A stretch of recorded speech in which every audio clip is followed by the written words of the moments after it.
Bueno, pues hola. Buenas tardes, Fernando. Fernando Alonso ha venido hoy a Tudela a darnos una ponencia que personalmente juzgo como impresionante, diríamos, en el sentido de que nos ha transmitido un paradigma que, aunque ya lleva tiempo funcionando, ya lleva tiempo moviéndose sobre todo entre personas que oyen voces, pero que muchas veces a los profesionales no nos llega, no nos ha llegado, ¿no? He tenido la suerte de escuchar la ponencia y he tenido la suerte de hablar un buen rato con él y de aprender muchas cosas de él. Quería, Fernando, que nos contaras qué es este movimiento de Hearing Voices, cuáles son los aspectos fundamentales, aquello que os preocupa más, qué buscáis, qué objetivos, etc. Eso es un poco lo que querría. Vale, voy a intentar resumir todo lo que pueda y pido perdón por el trancazo que tengo y la posible lo que me pueda liar un poco, ¿no? Porque tengo la voz tocada. Hearing Voices como tal, o sea, lo que es el enfoque, porque es un movimiento internacional, pero que lo que es un enfoque de aproximación al sufrimiento psíquico, nace en 1987 de manos de Marius Romme, un psiquiatra social holandés y una paciente suya que escuchaba voces, que es Patsy Hate, y surge a partir de una investigación en la que cuentan con la ayuda de Sandra Escher en la televisión holandesa, donde hacen una pregunta al público sobre el tema de escuchar voces. Responden, si no recuerdo mal, en torno a 750 personas y la sorpresa o lo que hace que cambien algunas cosas a la hora de pensar el fenómeno de las alucinaciones auditivas es que aproximadamente 150 personas, de esas que responden a la llamada del programa televisivo, afirman tener alucinaciones auditivas y convivir con ellas sin ningún tipo de problema. Es decir, el aspecto psicopatológico que se asocia a la escucha de voces se diluye. Eso lleva a pensar que hay otra manera de afrontar el fenómeno en sí. Esto, como digo, pasa a finales de los 80, en el 87, se monta una fundación, que es la Fundación Resonance, y luego a partir de ahí ya se articula Intervoice. Intervoice, digamos que es el movimiento internacional que aglutina los diferentes países que tienen una agrupación de Hearing Voices y que celebran una serie de congresos anuales desde hace unos años, vamos por el 7º, y este se realiza en Madrid los días 6 y 7 de noviembre, y yo soy miembro de la asamblea de Entre Voces, que es el colectivo gestor del mismo. Una respuesta espectacular, ¿no? Bueno, sí, una de las ideas era venir aquí a Tudela a este congreso, pues en la fase final, estamos a 3 semanas del inicio de nuestro congreso, a promocionar un poco, ¿no? Pero hacia el 2 de octubre llenamos las plazas, son 430.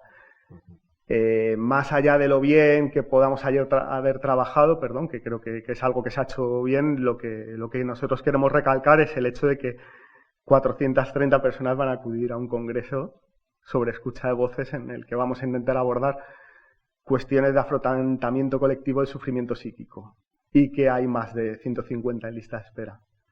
Entonces creemos que hay algo que va mucho más allá, Entre Voces evidentemente mucho más allá de Hearing Voices, que subyace y que se está moviendo en el terreno de la salud mental y que busca dar una respuesta a un malestar psíquico generalizado que atraviesa la sociedad de parte a parte y que a día de hoy los dispositivos de salud mental y los paradigmas hegemónicos que interpretan el sufrimiento psíquico no parecen dar solución. ¿Qué estamos haciendo desde tu punto de vista mal los profesionales? ¿Y qué cambios nos propones?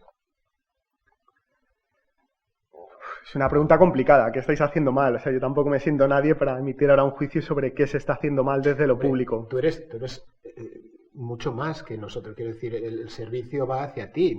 Tú eres el fundamental aquí, no nosotros, ¿no? Lo que creo, o sea, para empezar, lo cual no implica que todos los profesionales estén sumidos en ese paradigma, pero sí que creo que hay una hegemonía del discurso biomédico.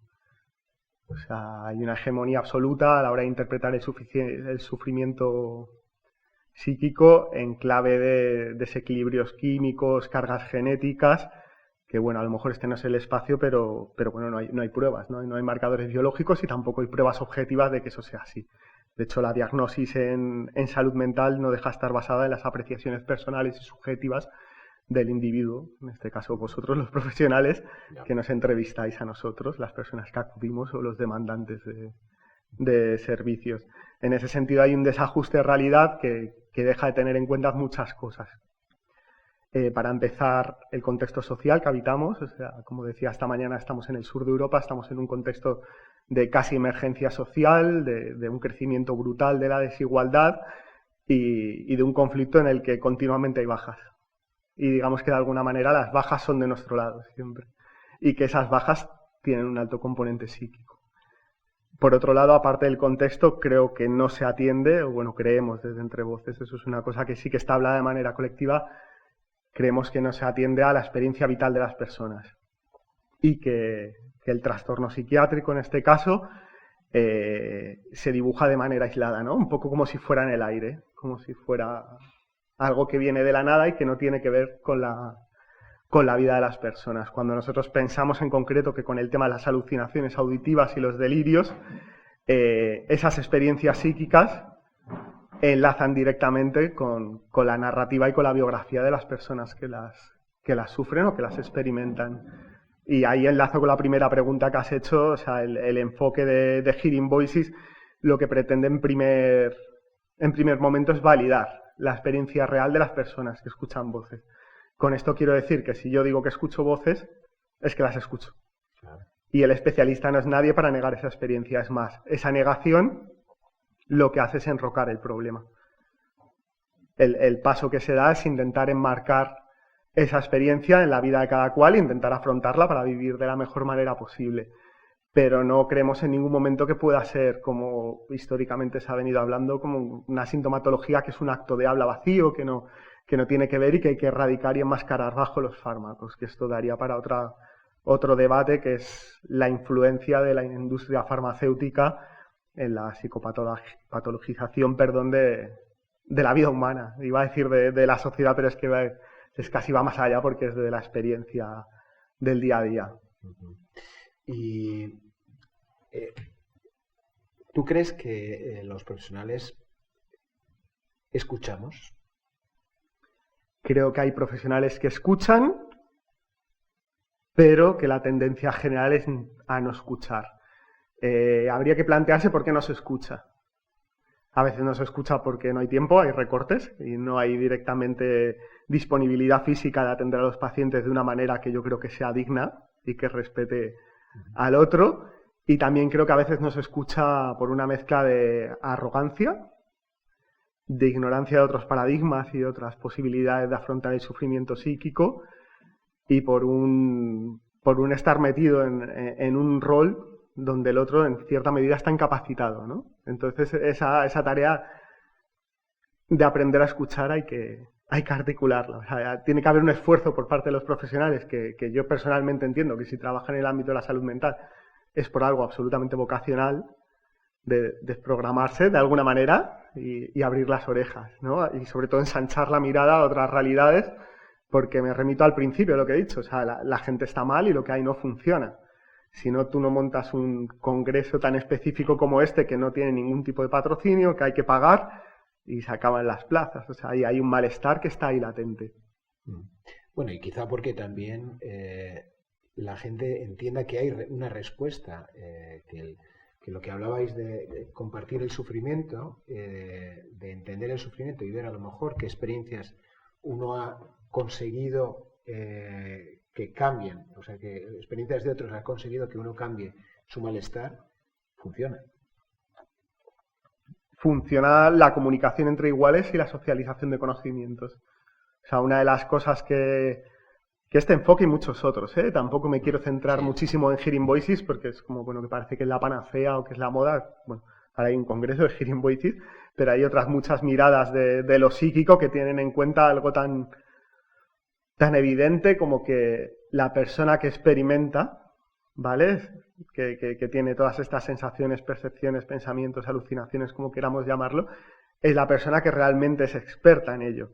Y la persona que brega con ello día a día, que sale y que puede compartir con otras personas el cómo lo hace. Entonces, en ese sentido, es algo que a veces hablas con profesionales y resulta muy sorprendente, pero es más allá de lo que a mí me puedan haber ayudado puntualmente en una consulta, a mí lo que me ha ayudado es hablar con personas que experimentan cosas parecidas a las mías, que no tienen por qué ser iguales, y que ponen en común soluciones y estrategias concretas, reales, no abstracciones mentales, ni paradigmas teóricos, ni... O sea, vale, ¿qué hacemos? ¿Qué hacemos para mantener un trabajo? ¿Qué hacemos cuando nos da un episodio, cuando estamos fastidiados? ¿Con quién contamos? ¿A quién llamamos? ¿Qué recursos articulamos? ¿Qué herramientas ponemos en juego ya? ¿Y qué te sienta bien de la medicación? ¿Qué medicación te va mejor? ¿Qué medicación te va peor? ¿Cómo lo haces con tu psiquiatra? ¿Cómo gestionas una baja cuando ya no puedes más? Son un sinfín de cosas que a lo mejor desde fuera se ven, no sé, como muy, muy llanas, muy a ras de suelo, pero que son las que te permiten avanzar día a día. Hablábamos esta mañana en la sesión, donde te preguntábamos, era que de alguna forma parece que aún esto de la ilustración francesa sigue pasando en salud mental, ¿no? De todo para el pueblo, pero sin el pueblo. Y de alguna forma esto viene a ser una revolución francesa en el que, bueno, yo tengo mis derechos, yo puedo decirte cosas, y la verdad es que escuchándote, sinceramente, y te lo he dicho esta mañana, uno aprende mucho más que a lo mejor con muchos libros, ¿no? Es verdad que posiblemente los profesionales tengamos que cambiar ciertos paradigmas. Ese paradigma al que aludías, el paradigma biológico, etc. ¿Qué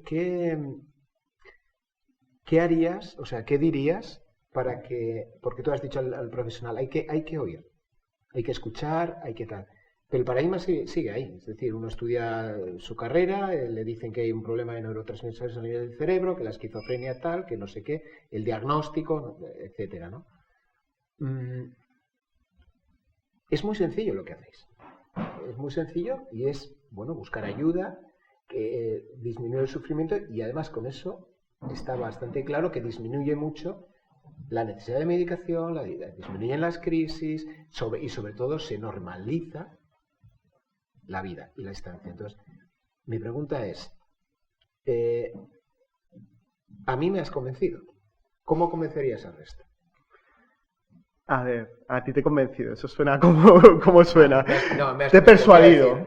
No, quizá para que me convenzas tiene que haber previamente una serie de procesamiento de la información, de un no ver que no funcionan ciertas cosas y que a lo mejor otras cosas funcionan, ¿no? Entonces, ¿cómo harías para que otros, compañeros míos, otros, puedan entender? Vale. Desde la asociación... O sea, la clave la has dado tú. O sea, de ahí un sustrato previo.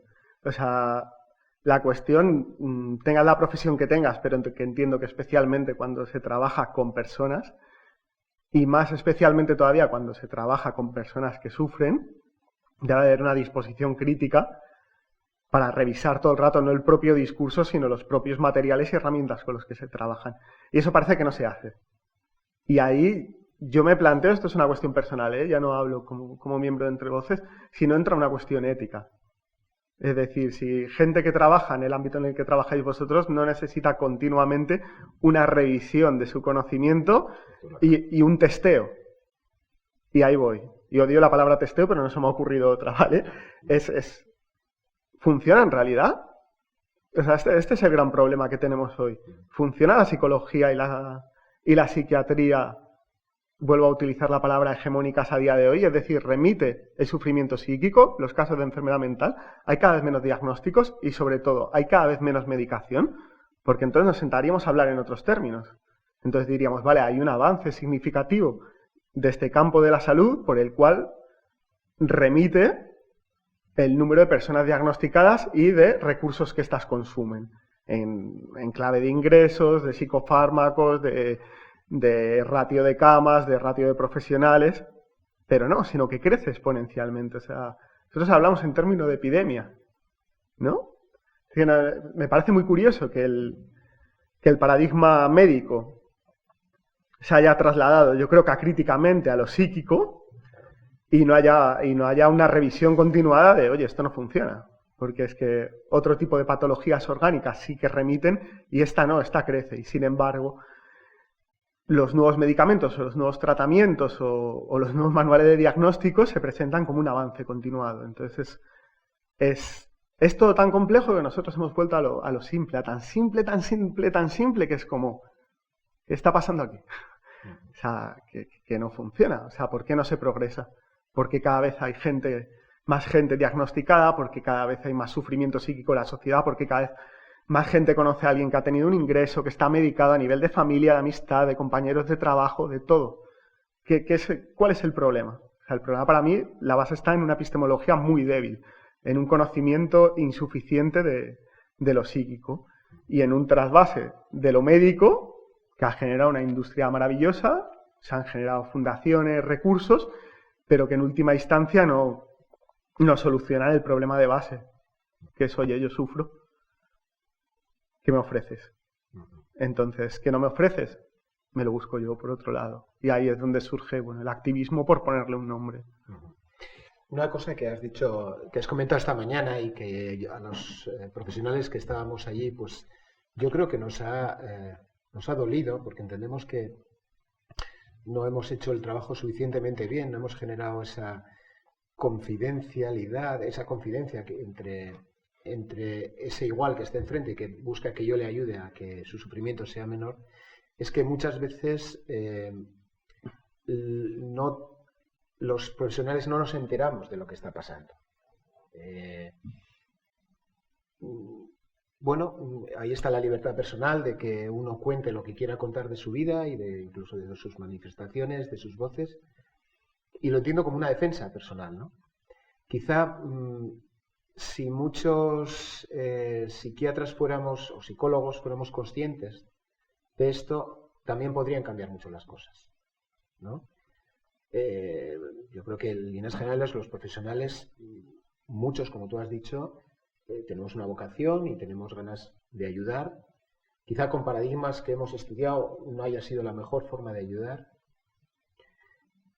Pero yo creo que esa comunicación por el otro lado, o sea, por parte de Hearing Voices hacia las personas, hacia los profesionales, sería buena, ¿vale? Decir, oye, mira, que es que de verdad es que no te lo cuento porque luego sé que me subes la medicación y que luego estoy mal y que...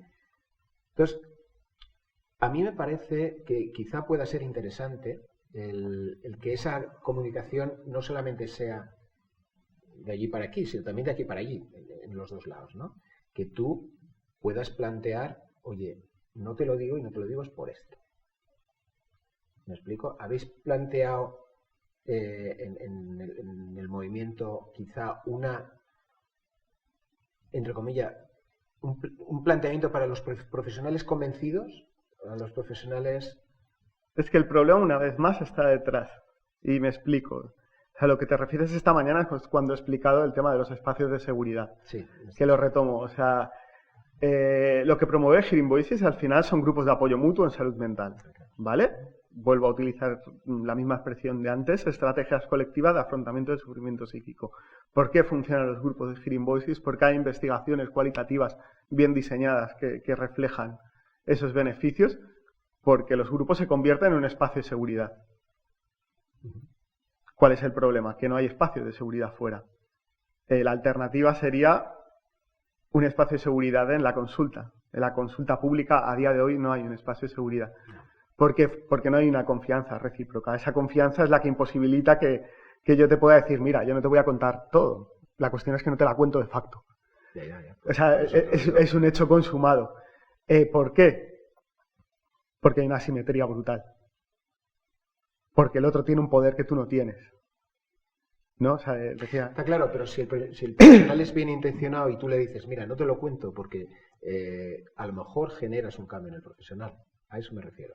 Claro, lo que pasa es que eso es un riesgo... Que te da miedo asumir. Claro, que da miedo asumir y que además no siempre hay un nivel de conciencia de esa desconfianza. Esa desconfianza está ahí y permea la relación, está ahí. O sea, el otro no es visto, no siempre, hay casos que evidentemente no cumplen esta descripción que estoy haciendo.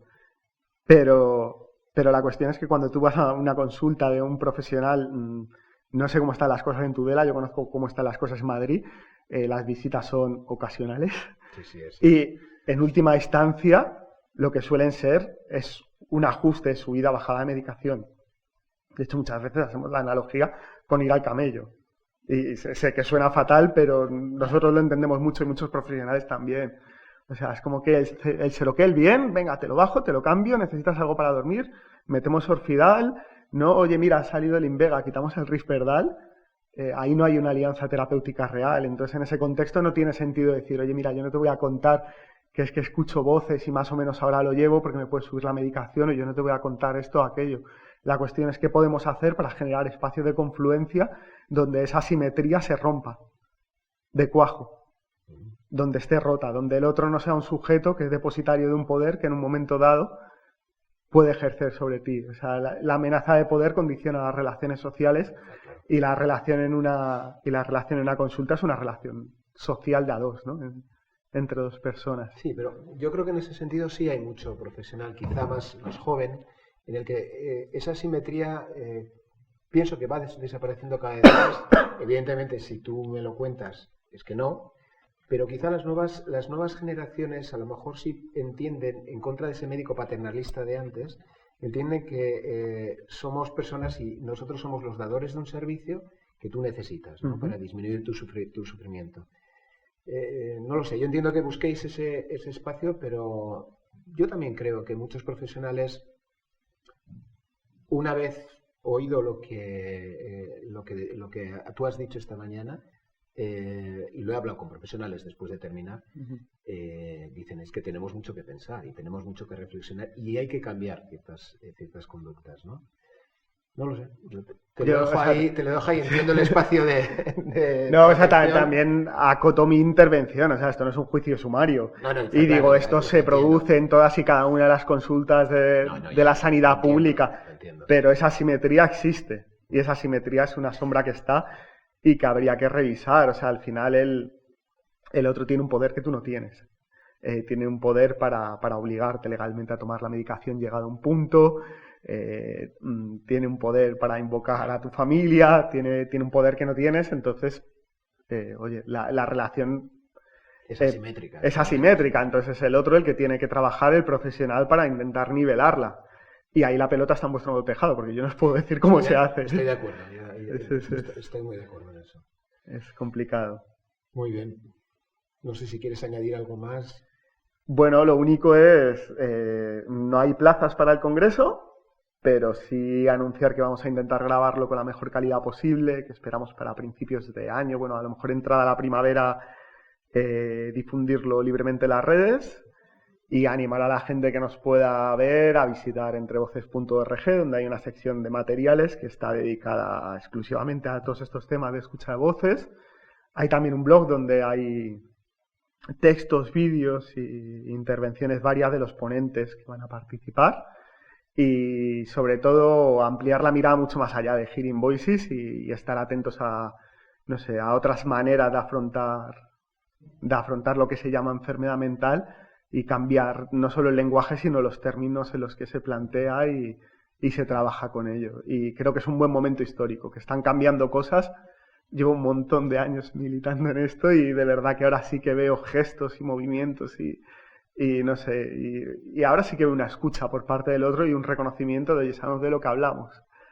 Entonces es un momento para lo que decías, enlazo con tu comentario sobre los profesionales. Es un momento para formarse, acudir a ponencias, escuchar, participar, brindar servicios y crecer colectivamente, porque además vienen tiempos muy duros, ¿no? A nivel de contexto, de recortes, y hay que construir cosas colectivamente o vamos mal. Yo, según decías esto, da claro. El año pasado hicimos un curso sobre las otras crisis, no solamente la crisis económica, sino las otras crisis en todos los planos, ¿no? De la posmodernidad, etcétera. Y también otra crisis que yo creo que puede hacer crecer, porque crecemos a partir de crisis la crisis en la organización, dotación de servicios en salud mental, ¿no? Yo creo que está muy bien que habíais dicho, oye, que esto se puede hacer de otra forma, ¿no? Que a lo mejor haciendo de otra forma y escuchando podemos llegar mucho más rápido a conseguir lo que buscamos todos, que es que haya menos sufrimiento psíquico, ¿no? Una de las cosas que se puede hacer es consensuar el objetivo. Claro, es que para mí es disminuir el sufrimiento psíquico. Y la propuesta que nosotros hacemos no deja de ser terriblemente simple. Son asambleas de iguales. Pero hemos llegado en un momento, lo que decías, ¿no? La posmodernidad tardía, lo que sea que estamos habitando, en el cual hay que hacer propuestas que nos retrotraen atrás, que es como, se nos ha olvidado hablar. Y es más, se nos ha olvidado escuchar. Sobre todo se nos ha olvidado escuchar. Por supuesto, entonces la propuesta es esa, es súper simple y es súper llana. Y a ver qué acogida tiene. Pues muchísima suerte, de verdad, y que os escuchemos. Gracias todos. A vosotros. No solamente los profesionales, la sociedad. La sociedad, ¿no? Porque me parece muy importante que no sea solamente un cambio de profesionales, aunque es clave. La sociedad, aspectos de estigma, etcétera, etcétera, ¿no? Muchas gracias, Fernando. Ahí vamos. Venga, gracias. Bueno.